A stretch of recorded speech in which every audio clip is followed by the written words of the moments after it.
And I'm at the Tropicana Plaza where three armed men tried to rob the Hallmark Bank and Trust early Saturday morning. The bandits were unsuccessful as Provo police had them surrounded. It was like a scene from a Hollywood movie, and three men are in custody after a bizarre business invasion led to a 7-hour police standoff. Three men, 20-year-old Renato Clark, Cameron Gardner, also 20, and Jamal Hutchinson, 23, entered the Hallmark Bank and Trust located in the Tropicana Plaza at about 4:30 Saturday morning when police responded to a tip. According to reliable sources, Hutchinson fled the scene by foot but not before firing shots at the police and escaping into the bushes of Juba Sound, leaving his two accomplices trapped in Hallmark Bank and Trust. However, Hutchinson was apprehended the next day. On the morning of the standoff, police set up a perimeter around the area, and heavily armed members of the Royal Turks and Caicos Islands Police Technical Squad moved in. Officers used a bullhorn and made several attempts to negotiate the surrender of the two trapped men, but they refused, forcing the police to enter the building where they were found in the attic.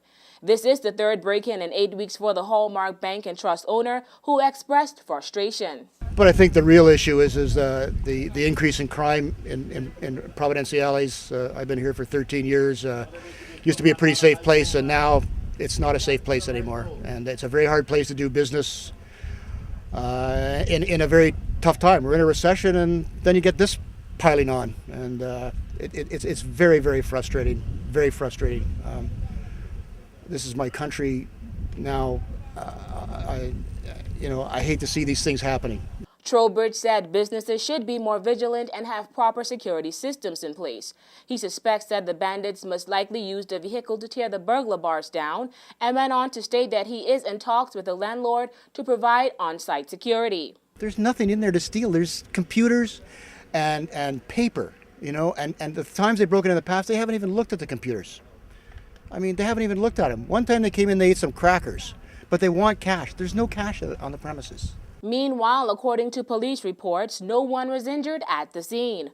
Clark and Gardner were arrested for burglary and malicious damage to property, while Hutchinson is facing a burglary charge. Provo police are still investigating. News 4 will have more on this story as it develops. For WIV4 News, I'm Takara Bain.